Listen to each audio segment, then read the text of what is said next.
So, we're back again. I'm so happy every time that we're back You again. are so happy. I know, it's such a joy. You know, before we get into any topical stuff, what is making you the happiest about doing our podcast?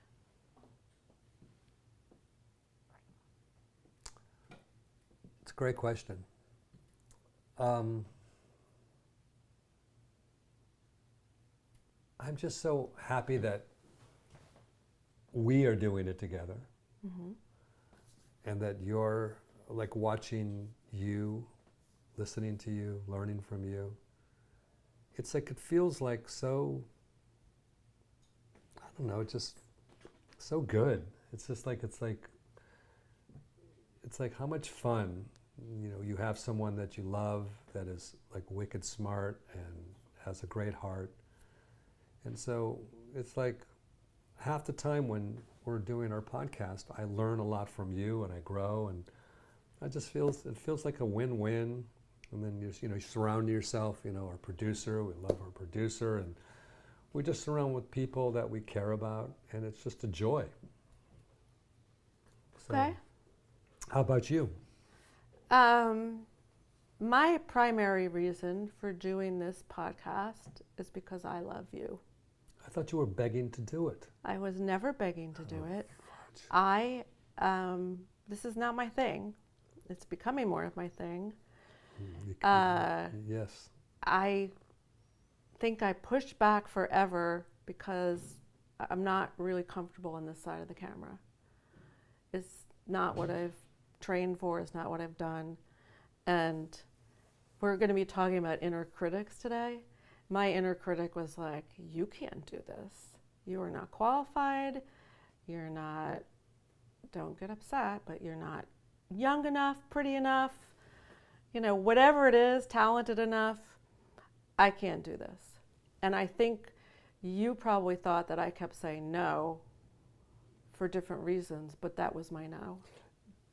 Just listening, it sounds almost impossible that you would think that about you. Well, so interesting thing is what we're talking about today Yes. is maybe we'll talk about ourselves, but also in general, like the whole idea of dealing with your inner critic. Yes. Who is really talking, right? Because everyone has an inner critic. And where did that voice come from? Why, experiences. So let's really quick do our rapid fire. And then I think this is going to be a great topic for so many reasons. I relate to this topic way too much. Yeah. And I think I just hit my mic, sorry.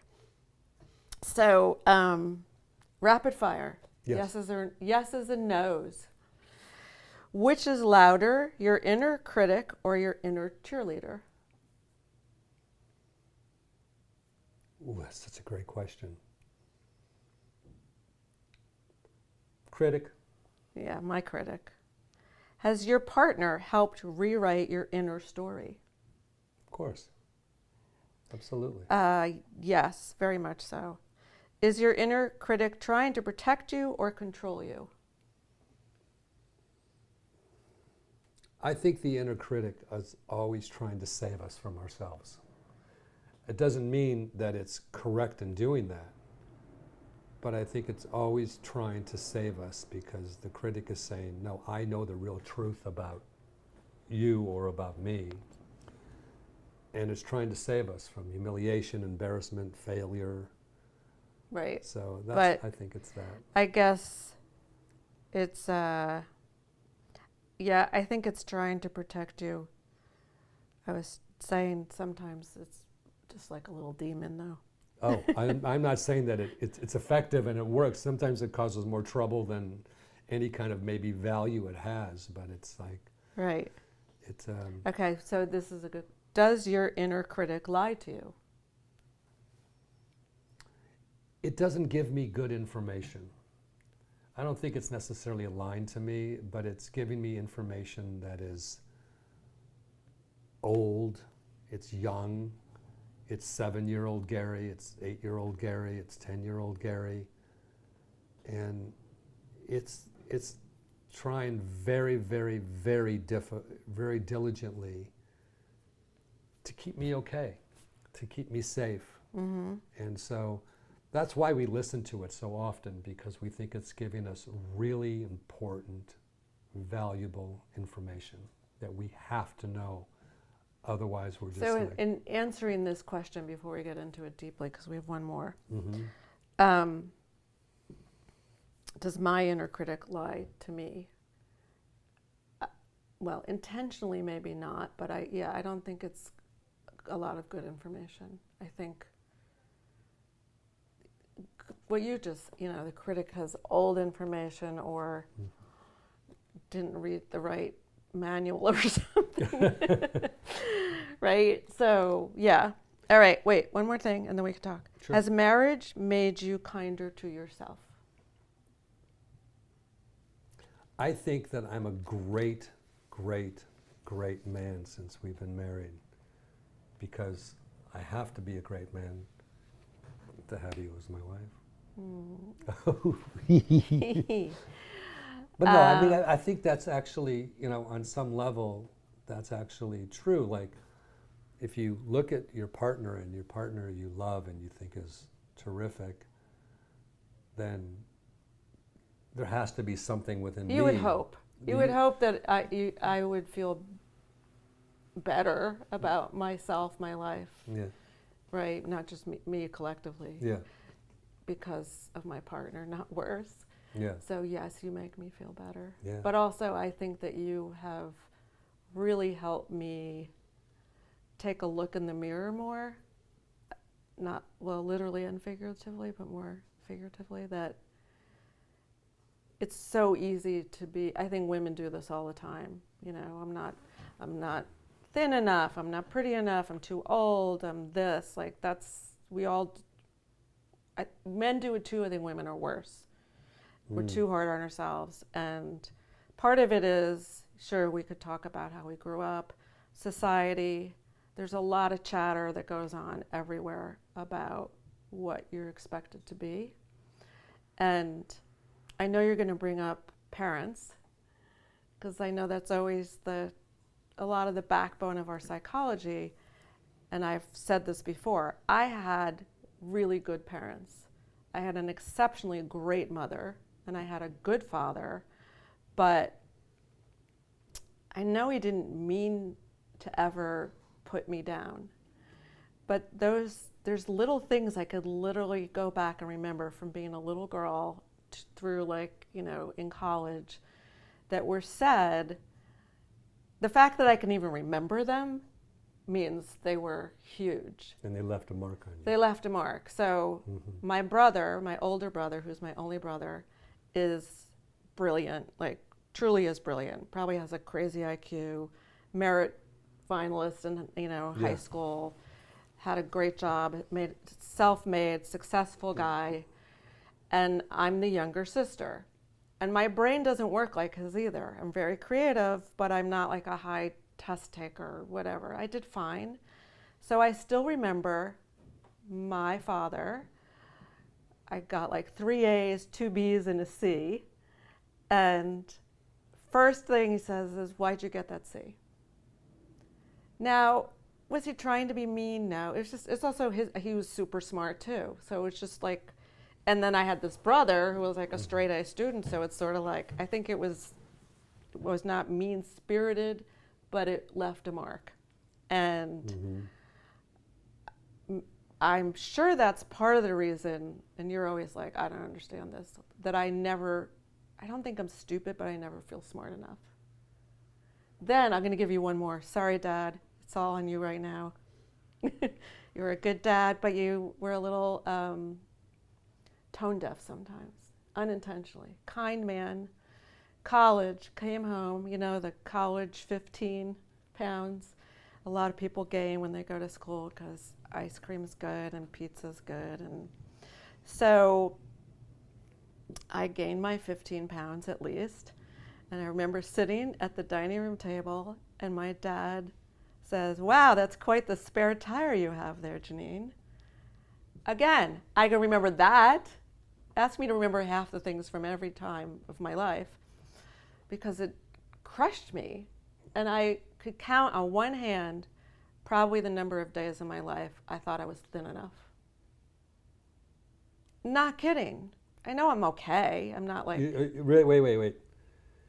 At this date, swear to God. wait a minute, this date, Yeah. you And then here's what's sad. you think you're okay. Here's the thing. I said, not thin enough. Okay. So then I find these pictures, okay, way before cell phones when we had 10,000 pictures, but like I'm 20 something years old, and I think at the time I was 5'6". I shrank, maybe weighed 120 pounds, and was thin. I'm in a bathing suit, and I know in that moment I didn't think I looked great. And now I look at it and I'm like, why didn't you appreciate that girl? Yeah. Inner critic. Yeah. And Yeah. little things that happen and society. And I'm talking about me, but I think this is we could talk about us because we've both experienced a lot of inner critics for different reasons. Sure. But it's a loud, proud voice in my head. We also are the people that our parents tell us to be, meaning we're a certain religion because we were told something, or we believe we're, Americans because we were told these things. We understand our sense of self and who we are by the audience. And of course, when we're young, our parents are basically truth tellers. They keep us safe. They take us to Disneyland. They do these things. They could punish us, and we think that they are giving us really great, important information. But it's interesting. Okay, so here's the flip side, right? My mother, we'd go shopping, and she'd be like, "Oh, you look so beautiful. You look so cute. Da da da." Yeah, like, why was the other voice? And she was chill about grades and stuff. I was into art. You want to take an art class? I was painting big paintings when I was 8 years old, and needlepoint and whatever I wanted to do. Not that my father said I couldn't do that, but his focus. So why was his voice so much louder in my head than hers? Because it was critical, and it wasn't as open as your mother was. And so we usually remember the darknesses a lot more sometimes because sometimes it feels existential. Like, you're trying to figure out who you are as a young girl, and you're trying to figure out like where you land, and are you okay? And it's a scary world, and are you going to be okay? And so a lot of times, I think, I'm guessing right now, I haven't really thought this through so much, but on some level it's like we're trying to figure things out. You're a young girl. Like now, you would not think those things, even though sometimes I guess you may. But that's crazy to me. I'm sorry to call you crazy. But it's like this is how we feel safe. We think our parents are going to keep us safe. They're going to tell us the truth. We kind of need them to be right. So we think that they're right, and they're not saying it because they're not being terrific parents. They're just saying it because we need to hear this. Like we need Well, I to guess hear another this. way this could have been interpreted by me is I should do better in school. Not, you're not smart enough, or your dad's upset with you, but I got to study harder. So, but that kind of circles back to one of the things we were talking about the other day is some of us are just wired to be more sensitive, Yes. right? We're just Happy, sensitive, sad, right? Yes. Yes, Gary wanted me to make t-shirts that said happy, sensitive, sad. We had all these different things, like Yes. personality types. Yes. So I'm happy, sensitive, sad. Well, hardly that anymore, but there was a time in our relationship we were early on in our relationship, where you were happy, sensitive, sad more. It seems like at this stage of your life, I'm just thinking about it right now, you seem very confident and very powerful. Yeah, I think do you see that? Or I am probably in many ways more confident, and powerful is not a word that I would use, but to describe myself, I'm powerful. But more confident and clear, and maybe as you go through some really hard stuff I was in just your thinking life, you've been through some really tough stuff. you just clear out a lot of the crap. That's right. And you realize there's a lot of, like, this is just a really big waste of energy, time Yeah. for myself, in my own head. Even Cole, our son, would be like, you worry too much. It was like a programmed thing to worry, worry, worry. Sometimes it made sense. Sometimes there was a legitimate reason to be worried about something. And sometimes it was just the script in my head, right? And it's almost like that. Well, if I worry about it, somehow I can protect him. That's so true. Like a lot of times we think, if I'm not anxious, if I'm not worrying, then I'm not working the problem. Yeah. And so we convince ourselves, like, oh, instead of like, you don't have to be like arrogant about it, but you say, no, I've got this. I'm good. I'm good. Yeah. But a lot of times we think that if we're doing that, it's the wrong thing to do. We have to be super anxious. And I think the other thing for me is really leaning into being much more present. To be like, this is what's happening now, today, not, this is a little off the script, but it isn't off the script, right? Because it's so easy to get, anxiety is a big thread in my life too, where some of the anxiety might have been legit, some of it's how I'm wired, but some of it was like this predetermined anxiety, the anticipatory anxiety, sure. which is a huge waste of energy. Yes.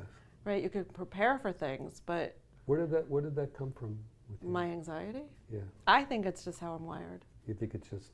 I just think I have, Mm-hmm. I remember my mom saying to me when I was young, it's really great that you're so highly sensitive, but you need to have a thicker skin or life's going to be so hard for you.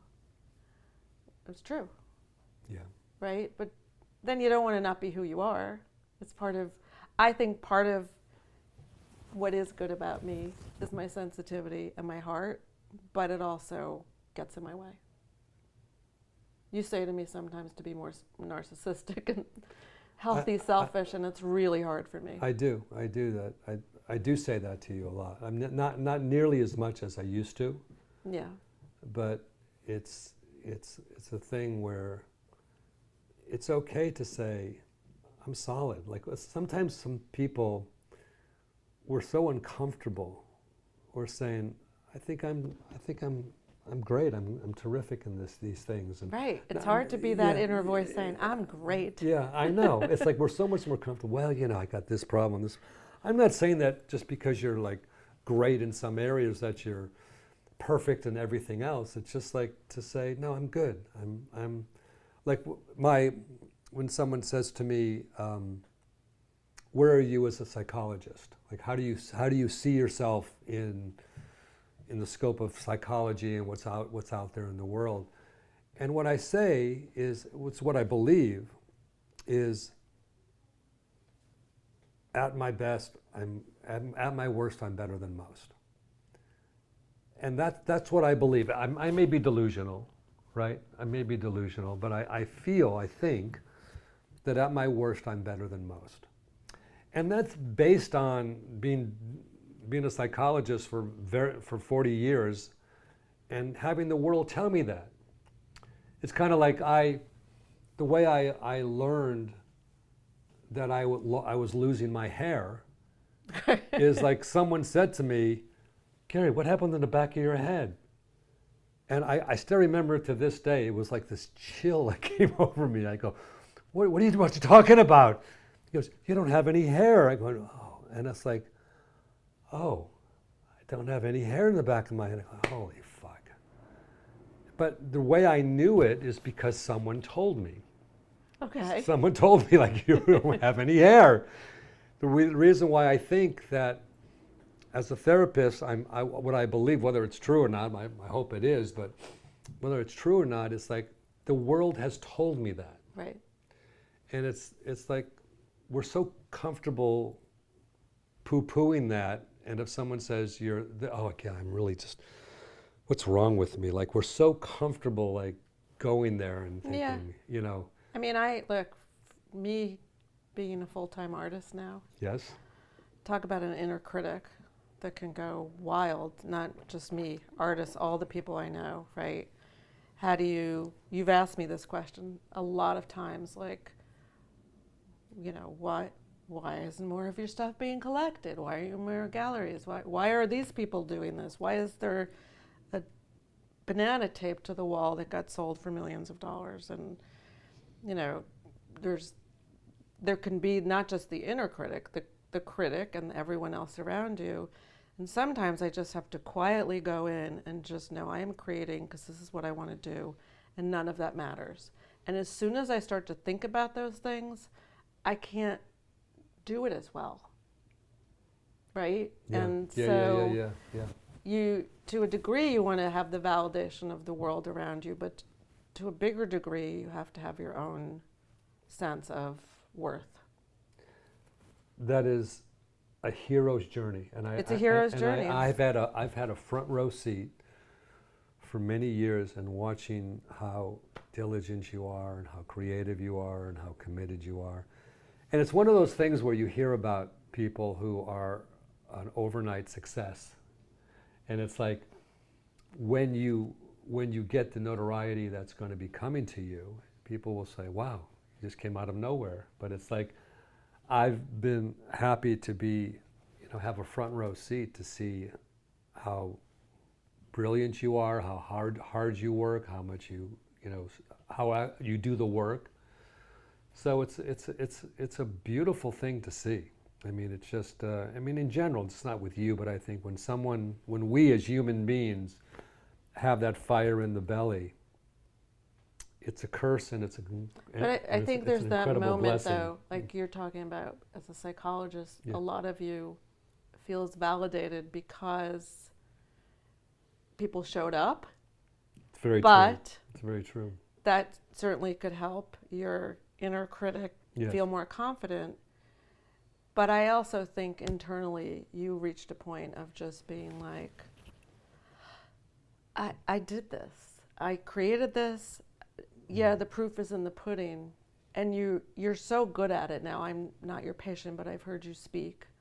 And I know how much you try and help people and how solid you are. And you don't have to have an inner critic. Maybe there's a patient once in a while that comes in and it just goes flat, and you might have a like, how is that even possible? That Well, it it's could the go so patient's wrong? fault. It's not my fault. They're just too low functioning. They're and low I functioning I just can't handle it. Okay, well then, as long as you're clear. Yeah, well, As long as you're clear about why it might go there's sideways. a little bit of delusional on my part. But Yeah. Yes, no, I understand that. By the way, I have to add this point. Gary loves to, I actually love this too. If I ever, get a solo show, let's say, which I have a solo show, but it's a for instance, he will say when Yes, you have a solo show. yes, And it is the best mind shift that you can do for yourself. yes, When yes. this happens That's right. is because then it's more of an actualization. It's kind of like, this is an analogy that may not be perfectly apt, but if you're like a professional golfer and you're playing in the Masters and you're standing over the putt, and this is the putt that's going to help you win the Masters, in your mind, if you want to look at sports psychology, for example, you're standing over the ball and you want to visualize what's going to happen. You want to visualize, like you don't want to sit there and say, I don't want to fuck this up. I don't want to do this. Because you're just going to sit there and grab the club so tight and you're just going to go like this. You want to say, it's going to be a right to left curve, and it's going to do this. It's going to break a little bit on the end. And you want to visualize the ball going in the hole. And you want to say to yourself, this is going to be my process. This is what's going to happen. I'm going to get a show. I'm going to be in the gallery. I'm going to do this. And not to be Pollyannish in a way, but just to say, this is what I'm doing. This is who I am. And you've done it. And I think it's just, we're on the clock right now waiting for the world to see, you know, the brilliance of your work. So that's going to happen. And this is why my inner critic is much gentler and kinder, because I have a husband that says things like this to me daily. And at least once a day. Maybe not about my work, but well, I'll say, oh God, it's so hot out today. What will you say, honey?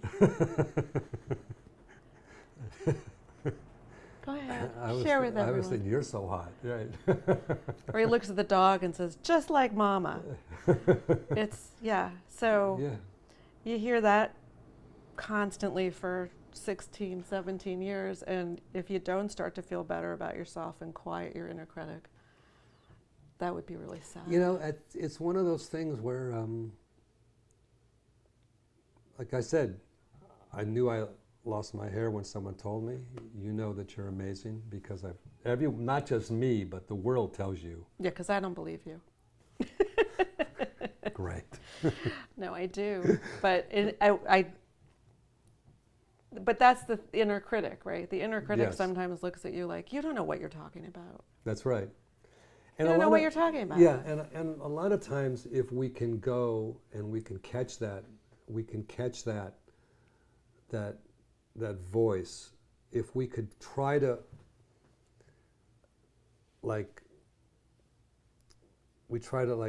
catch like you're catching like a bug or something, and say, tell me exactly who you are and why you're telling me this. And a lot of times we'll realize that for me, it's usually a very young version of myself, a little boy or something like that, or me needing to be, if I'm acting like I need to be extra or something, it's usually young Gary that needs attention. You know, you're surprised at that. Sorry, I was trying not to smile. No, you made me laugh because I'm looking at Young you. Gary You're needs going attention often. You're going like, no shit, Sherlock. Young Gary. Yeah, and so there's that part, you know, you're sitting there and you're saying, look at me, here I am. And you know, when you come from a dysfunctional family and you're the youngest of 6 children and you're sitting here and no one's paying attention, that still has agency. It's remarkable. Here I'm a psychologist, I'm, you know, in my 60s and moving forward towards my 70s, and it still has agency. It's still... That's what's remarkable, right? I'm talking about these things from childhood that they still have so much power over me. It's unbelievable, right? And it's so annoying. Well, it's annoying. And I mean, I'm not stupid. I've been to enough therapy myself. I've had enough good experiences and friends and people and everything else. And I could get it under control sometimes, but then sometimes it just rears its ugly head.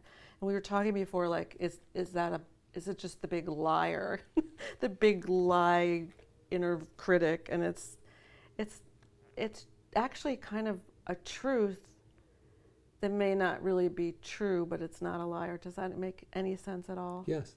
It's look, that voice within you and within me and within most people that are having that kind of inner dialogue, they're not the enemy. They're just trying to save us. It's trying to protect us. It's trying to tell you, like, don't be such an idiot. Like, don't think that you're going to be someone that people are finding attractive, or like, it's trying to save you.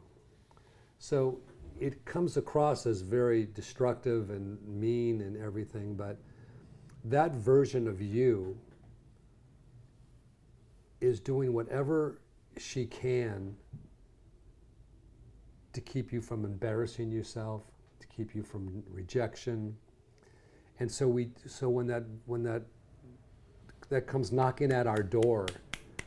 And it comes knocking at the door and it goes, you know, what's going on? What do you want to tell me?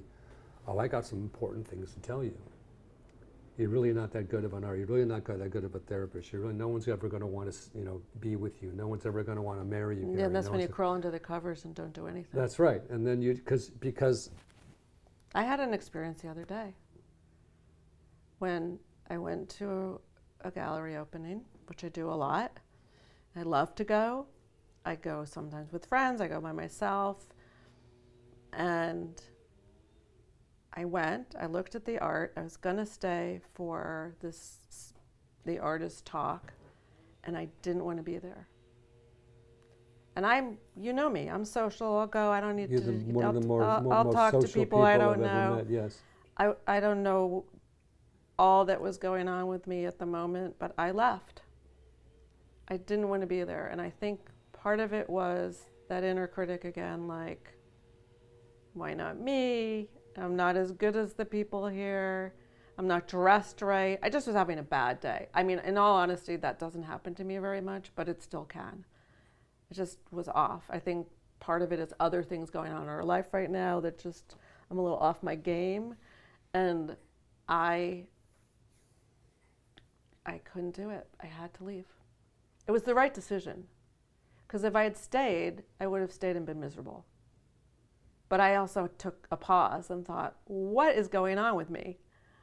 Why am I feeling this way? What is going on? You know, I came home and told you about it because it just felt so off. What do you think, Dr. Penn?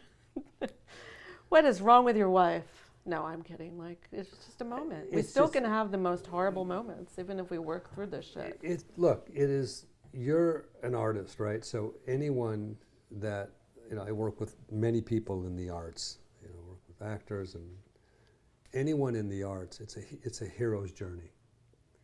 I mean, it's just a hero's journey. It's like, it's full of rejection. It's full of all these things. And it's like, it's one of the more difficult things to be a musician or to be an actor or to be anything like that. It is. You know, it's just so difficult. It's so subjective. It's so incredibly subjective, and everyone's like trying to show themselves over and over again. And do you like this? Do you like this? Do you like this? And I think on some level we all do that. But it's like, do I want my patients to like me? Sure, I do. I want my patients to think that I'm, you know, a good therapist and they're getting better. But I don't know, it just feels different because